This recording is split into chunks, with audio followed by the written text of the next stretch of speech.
Olá, pessoas! Eu sou a Natasha, este é o Redemoinhando e agora é hora de a gente discutir os artigos 26 a 30 do Dicionário da Escravidão e Liberdade, organizado pela Lilia Schwartz e pelo Flávio Gomes e publicado pela Companhia das Letras.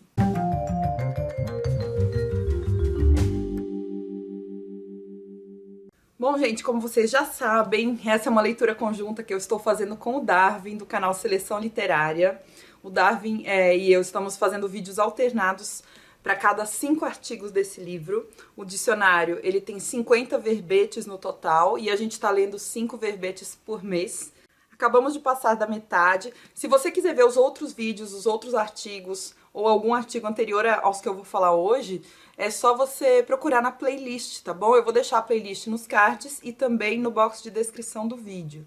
O último vídeo antes desse que eu tô fazendo agora que tem, foi o Darwin que fez, dos artigos 21, 22, 23, 24 e 25. O vídeo dele tá ótimo, por favor, vejam aí, tá bom?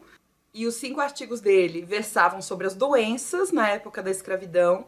E é muito legal esse artigo porque ele nos desperta para um tipo de documentação que a gente não está acostumado, né? Que são as doenças. As doenças, elas podem revelar muito sobre os hábitos de uma determinada comunidade. A higiene, a alimentação, a moradia, o tipo e o regime de trabalho.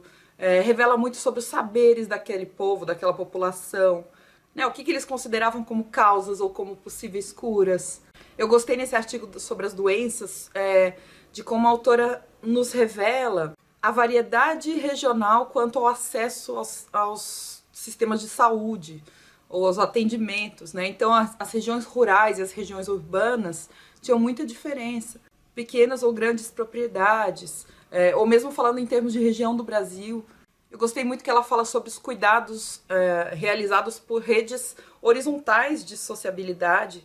Então nem sempre eram médicos que tratavam dos escravizados. Muitas vezes eram curandeiros, feiticeiros, pajés, parteiras, barbeiros. Então a gente tem uma grande variedade de saberes ali misturados. Gostei bastante desse artigo sobre as doenças.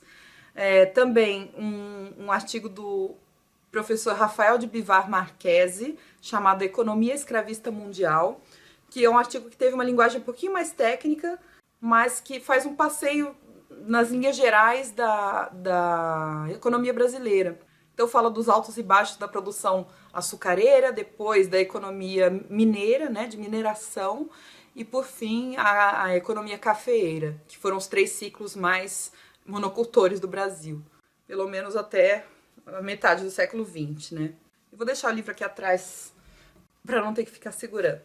Um outro artigo que o Darwin também analisou é o de Emancipação nas Américas, que eu achava que ia ser sobre a participação dos escravizados na independência dos países, né, na emancipação dos países latino-americanos.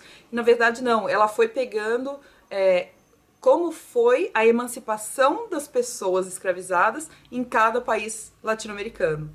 Então não teve necessariamente a ver com a independência dos países, esse artigo, mas sim com o fim da escravidão em cada um desses países.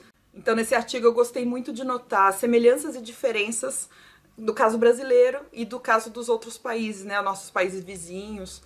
Pensar um pouco a conservação das estruturas, mesmo após a abolição da escravidão e coisas do tipo. Teve um artigo bem interessante sobre a escravidão indígena e o início da escravidão africana, em que o Stuart Schwartz vai fazer um panorama mesmo sobre essa questão da substituição da mão de obra indígena pela negra africana. E o outro artigo que o Darwin analisou foi sobre família escrava, um artigo da Isabel Cristina Ferreira dos Reis, em que ela fala um pouquinho da imagem que se teve por muito tempo das famílias de escravizados, geralmente uma imagem preconceituosa ligada à questão de instabilidade, de promiscuidade. E, na verdade, as pesquisas que a autora apresenta nesse verbete falam justamente de que existiam muitas famílias de pessoas escravizadas que eram estáveis, que eram monogâmicas e que eram, inclusive, legitimadas pela Igreja Católica. E ela fala que existe uma variedade de famílias escravas, né? Então você tem não só um modelo de família, como é no caso, por exemplo, da cultura cristã, em que é pai, mãe e filhos.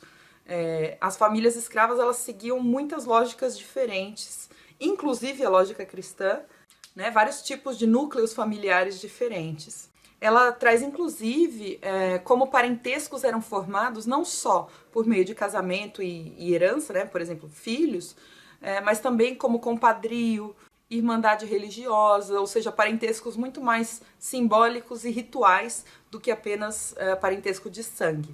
Eu acho que desses artigos aí que o Darwin analisou, eu gostei mais do das doenças. Ele me trouxe umas reflexões que eu não tinha tido ainda. E dos meus artigos, a gente começa com um chamado Fim do Tráfico, que é do Carlos Eduardo Moreira de Araújo. E esse artigo vai fazer a descrição e análise desse processo longo, gradual, que foi a abolição oficial do tráfico de escravos na América. E aqui o nosso cuidado tem que ser, ele não vai fazer uma análise da abolição da escravidão, mas sim da abolição do tráfico, ou seja, da proibição do comércio de pessoas escravizadas. Então ele vai falar muito de quando começa essa pressão pelo fim do tráfico. Aliás, gente, eu falei errado, nesse artigo ele não vai se focar na América, ele vai se focar no Brasil especificamente, tá? Então ele começa falando de 1810, que é quando se iniciam as relações mais fortes entre Brasil e Inglaterra, né, que é o Tratado de Amizade e Aliança com a Grã-Bretanha. E essa aproximação entre Brasil e Inglaterra iria resultar numa grande pressão por parte dos ingleses para que o tráfico aqui no Brasil acabasse. E é claro que essa pressão não era uma pressão puramente humanitária, mas sim tinha fundos, interesses econômicos. Estava de olho na formação de um mercado consumidor aqui no Brasil, bastante expressivo, né? E aí vai falar da oficialização da proibição do tráfico com a Lei Eusébio de Queiroz, a famosa de 1850. E mesmo entre esse período, o autor consegue detalhar bastante alguns outros tratados que iam falar, ou que falaram, sobre a proibição do tráfico de escravos no Brasil. Por ser um artigo mais detalhado, eu achei bem interessante para professores que estiverem preparando aula sobre esse assunto. Porque eu achei que ele traz alguns dados e algumas nuances que são difíceis da gente encontrar por aí, na internet, soltas, né? E me chamou a atenção também o grande número de leis que foi necessário para se abolir o tráfico no Brasil. Isso significa, ou isso reforça uma noção que a gente já tem intuitivamente, né? Que é de que no Brasil a lei não pega. Ou seja, muitas vezes a lei no Brasil ela é uma formalidade, como se fosse letra morta. E a gente percebe como a prática de burlar a lei pode ser muito recorrente e, inclusive, movimentar a economia em volumes imensos, né? Uma outra coisa que essa parte desperta é o quanto o Estado brasileiro apoia as elites desde muito tempo, mesmo que isso signifique explorar grande parte da população. Naquela época, a questão da escravidão, né, do tráfico e depois da abolição da própria escravidão. E atualmente a gente pode pensar, por exemplo, a questão dos direitos trabalhistas, que é uma discussão que nos termos que ela está sendo colocada, ela não vai ser benéfica para os trabalhadores no geral, principalmente para os trabalhadores mais pobres. Vai ser benéfica para a elite, porque vai acontecer um certo afrouxamento de leis trabalhistas e o Estado quer aprovar de qualquer maneira, né? O governo, né? As pessoas que estão no governo querem aprovar de qualquer maneira, em sua maioria. Então, como é uma história que a gente já viu e que a gente vê com muita frequência no Brasil. E alguns outros temas também são trazidos nesse texto, como a questão da ambiguidade das relações entre Brasil e Inglaterra. É um texto que também versa bastante sobre soberania nacional, o quanto nós somos autônomos em relação às decisões que podemos tomar no nosso país. E também os próprios mecanismos de burla da lei, que algumas vezes não são nada velados, né? Tem muitas vezes que são completamente escancarados. Então esse artigo fala basicamente sobre isso. Tem 2 artigos do mesmo autor nessa minha leva. Um deles chama-se Frente Negra, Legião Negra, que é do Petrônio Domingues, e um outro chamado Imprensa Negra, também do Petrônio Domingues. Ele já escreveu um outro artigo que eu já analisei aqui em um dos vídeos anteriores, um artigo chamado Associativismo Negro, que nada mais é do que a associação entre pessoas negras para se ajudarem. Seja uma ajuda de identidade, seja uma ajuda financeira, seja uma ajuda de reunião, de sociabilidade, né? E nesse artigo, Frente Negra, Legião Negra, ele vai falar justamente sobre isso. É que a Frente Negra foi uma das associações de pessoas negras para reivindicação e luta de direitos, além de tudo isso que eu já falei, né, de sociabilidade, e que foi fundada em 1931 na cidade de São Paulo. Ele fala que ó, os objetivos centrais da FNB eram, e agora as palavras do Petrônio, abre aspas, a união do negro, a sua elevação e completa integração na vida nacional. Fecha aspas. Isso está na página 238. E aí a associação era extremamente complexa, ela tinha toda uma hierarquia, vários símbolos, datas comemorativas, milhares de associados, eles tiveram que criar, claro, um estatuto. Então era uma organização muito complexa. Separei aqui o nome de alguns departamentos que eles tinham, né? Departamento de Instrução ou Cultura, que cuidava da parte educacional. Departamento de Imprensa, que era encarregado de publicar um jornal chamado A Voz, um jornal voltado para questões raciais.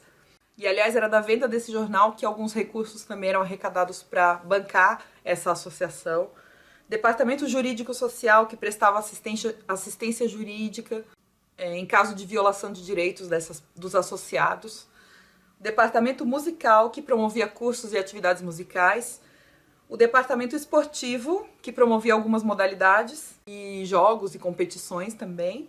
Departamento Médico, que garantia assistência médica. Departamento de Artes e Ofícios, que ensinava algumas funções, algumas atividades, como marcenaria, pintura, costura, limpeza.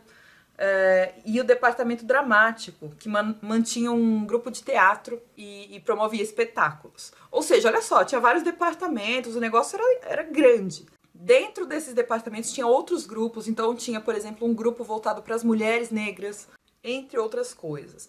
E aí um fato interessante, né, que ele relata é que a Frente Negra tinha uma orientação político-ideológica muito clara, que era um projeto nacionalista e de viés autoritário.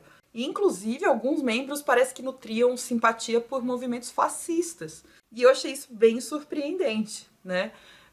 Embora não fosse homogêneo. Claro, milhares de associados, nem todos pensavam da mesma maneira. Então você tinha alguns que simpatizavam com o fascismo, alguns que simpatizavam com o comunismo, com o socialismo, com o integralismo, com a monarquia. Então tinha de tudo. E dentro dessa associação criou-se uma legião, né, chamada Legião Negra. E a Legião Negra era formada por uma parte dos associados que lutou ativamente na Revolução Constitucionalista de 32, a Guerra Paulista. E eles lutaram ao lado das tropas paulistas contra o governo de Getúlio Vargas, e a parte final do artigo descreve essa ação toda. Infelizmente, essa foi uma associação que durou apenas 6 anos, porque foi fechada compulsoriamente a partir de 1937. A gente entra no período da história do Brasil que é o Estado Novo, é a ditadura do Getúlio Vargas.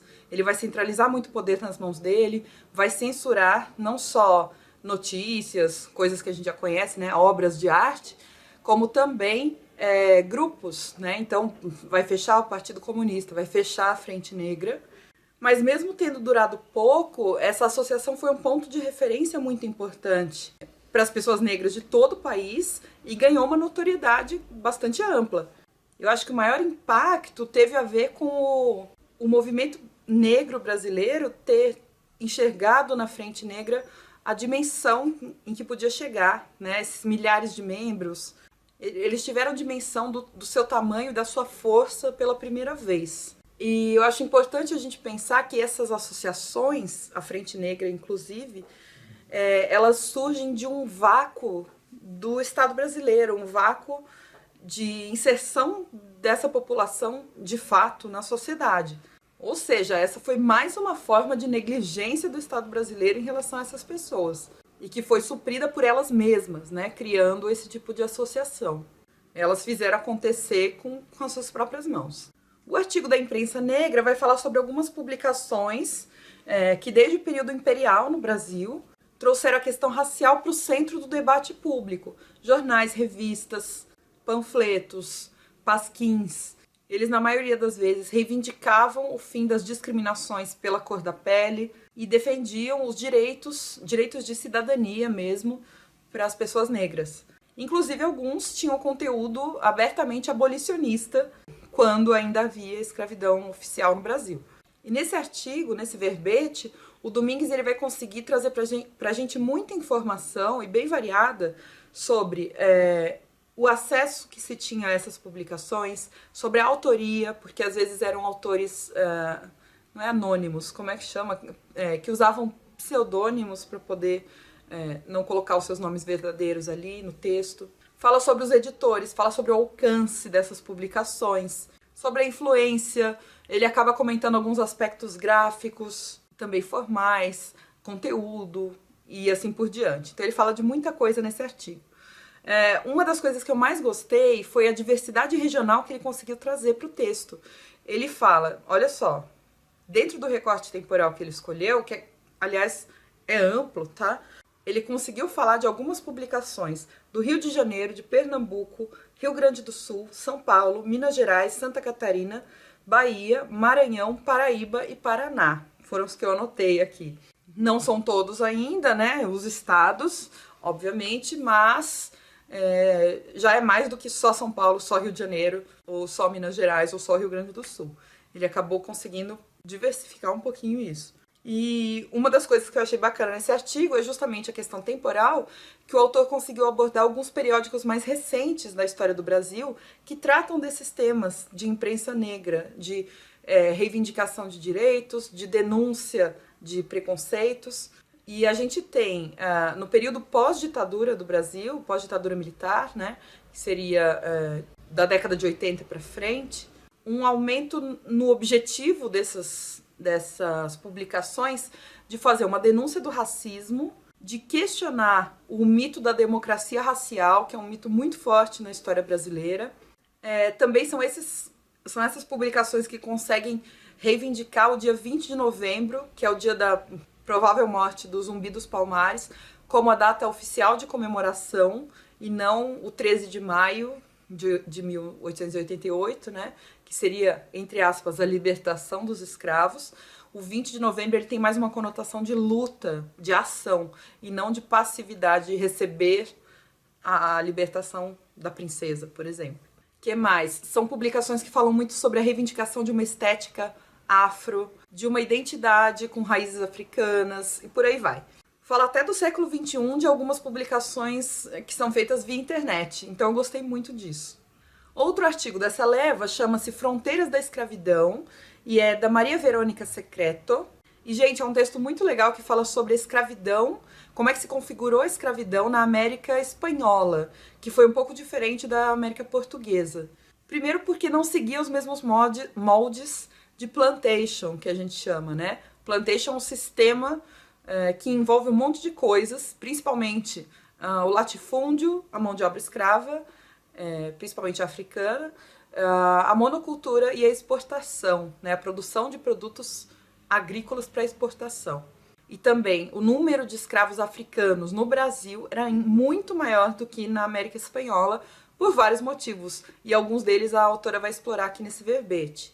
Mas isso não significa que na América Espanhola não tinha escravos africanos, que isso é uma coisa que é meio que uma lenda que se propaga por aí, que no Brasil os escravizados eram africanos e na América Espanhola eram indígenas, e não é assim, né? No Brasil você tinha escravos indígenas também, e na América Espanhola você tinha escravizados africanos. É que aconteceu um apagamento dessas pessoas, um apagamento dessas etnias nas regiões que a gente está falando. Então eu achei legal que esse artigo fala sobre os cimarrones, que são quilombos da América Hispânica, fala das rotas que eram utilizadas para introduzir os escravos africanos na América, inclusive na América Espanhola. Fala da evolução das rotas, né, de como elas se modificaram ao longo do tempo. Fala dos contratos que eram estabelecidos, e aí a parte um pouquinho mais técnica do artigo. E a autora fala também brevemente da participação dos negros na emancipação dos países da América Espanhola e também da normatização da escravidão nesses países, ou seja, da criação e da implantação de leis e regras relativas à escravidão. E depois de tudo isso do artigo, chegou no que eu considerei mais interessante, que é justamente essa questão do apagamento. Ou seja, a autora vai falar pra gente como houve uma fabricação historiográfica, a fabricação de um discurso historiográfico, né, sobre não existirem negros na América Espanhola. O que a gente pode falar é de uma predominância da escravidão indígena na América Espanhola, uma predominância da escravidão africana na América Portuguesa. Mas a gente não pode falar que só houve uma em um desses lugares, só houve a outra em outro desses lugares. Isso é falso. A gente pode falar de uma pouca população negra em termos proporcionais dos países da América Hispânica, mas a gente não pode falar que eles não existem, tá? Eu já ouvi isso na Argentina, quando eu viajei para lá, que lá não tem negros. E tem, só que eles são invisibilizados.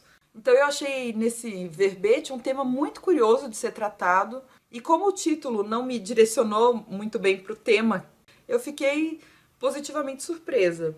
O título é Fronteiras da Escravidão, então ele não dá a dica de que vai falar da América Hispânica, por exemplo, diretamente. E o último artigo que eu tenho para falar aqui é dos organizadores, do Flávio dos Santos Gomes e da Lilia Moritz Schwartz, e chama-se Indígenas e Africanos. E vai falar justamente, o foco desse artigo é justamente em como não era apartado, não era separado o trabalho negro do trabalho indígena. De como na América Portuguesa essas duas etnias conviveram muito. Apesar da imagem de substituição gradual e total de uma pela outra, né? É como se a escravidão indígena só existisse no comecinho da colonização e fosse sendo substituída pela escravidão africana, que era mais lucrativa. Isso aconteceu no geral, mas isso não significa que deixou-se a escravidão indígena de lado. Ela existiu, ela só não foi predominante, né? Do mesmo jeito que na América Hispânica, a gente pode falar em predominância. E como essas populações africanas e indígenas dividiram espaços, dividiram modos de trabalho, que eram trabalhos forçados. Então, nesse artigo, os dois autores vão falar pra gente sobre a presença dos indígenas nos engenhos, que é algo sobre o qual a gente pouco ouve falar, os tipos de trabalho que eram mais comumente realizados por esses dois grupos. Eu achei bacana também eles falarem sobre a denominação negros, né? Na época da colônia, quando se falava negro, não significava necessariamente uma pessoa africana. Os índios eram chamados negros da terra. Então, o negro tinha mais a ver com a condição de trabalho, ou seja, uma pessoa escravizada era associada à negritude, e não necessariamente à cor da pele. Então, esse eu achei um dado muito interessante, muito curioso, que eu tenho que pensar a respeito. Fala também da utilização de indígenas, de pessoas indígenas, no apresamento de alguns africanos fugidos, no ataque a quilombos, que era muito comum, e na defesa do território da América Portuguesa, como força militar mesmo. Os indígenas, alguns povos indígenas tinham essa vocação, tinham essa atividade guerreira como uma das suas principais, e isso foi devidamente instrumentalizado, utilizado pelos colonizadores. E aí, é claro, o texto se estende sobre a formação dos quilombos e dos mocambos, que uniam negros e indígenas, né, africanos, descendentes de africanos, já brasileiros, e também povos nativos, povos indígenas, que acabavam convivendo nessas comunidades de fugidos, porque era o que eles podiam, era o que eles precisavam, né? Então, acabou surgindo alianças entre esses povos, negociações entre eles e tudo. Então, esse artigo da Lília e do Flávio fala sobre isso.